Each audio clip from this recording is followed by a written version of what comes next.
আমাদের তো সব যুদ্ধ আর ফেসবুকে আর কি, যত মানে কাজ সব ফেসবুকে। অর্থাৎ বাস্তবিকভাবে কিন্তু দেখবেন যে একজন দুজনের সাথেও মানে ফাইট করার মতো হয়তো ওই ক্যাপাবিলিটিও নাই। ওর চেয়ে দেখা যায় কাফেররা অনেক শক্তিশালী হয়ে বসে আছে। এই এগুলো আবেগ ছাড়তে হবে, বাস্তববাদী হতে হবে, ইমান আমল তাকওয়ার সাথে সব ধরনের প্রিপারেশন, মানে যেটাকে আমরা বলি এদাদ, শারীরিক মানসিক সব দিক থেকে প্রস্তুতির দরকার আছে।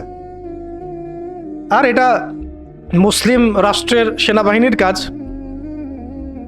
মুসলিম রাষ্ট্রের সেনাবাহিনী অন্যান্য ফোর্সদেরও কাজ এগুলো। তাদেরকে তো এইসব চেতনা কখনো মনে শোনানোই হয় নাই।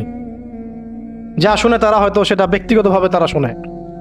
সিস্টেম তো এরকম না, সিস্টেম তো তাদেরকে এইসব জাজবায় কখনো উদ্বুদ্ধই করবে না যে আপনারা একটা ভালো প্রফেশনে আছেন, যদি এই প্রফেশনের দিক থেকে অনেস্ট থাকতে পারেন, সৎ থাকতে পারেন, আল্লাহর জন্য যুদ্ধ করতে পারেন, শহীদ হয়ে যাবেন। এটা কি বলা হয়? বরং বলা হয় আমার জাতিসংঘের মিশনে যান, ওখানে গেলে টাকা পাবেন। আর ওই মিশন কাফেরদের পক্ষে, মুসলমানদের বিরুদ্ধে মুসলমানকে লাগায় দেয়, রাখে ওদের ভাড়াটে সৈন্য হিসাবে কাজ করায়।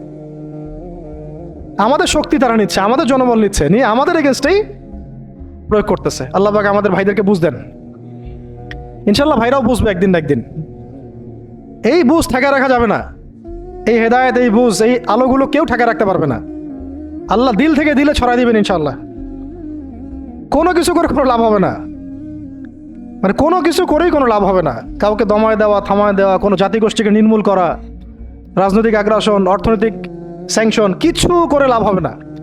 এই আলো এবং এই জজবা, এই আগুন দিল থেকে দিলে আল্লাহ জ্বালাই দিবেন ইনশাআল্লাহ।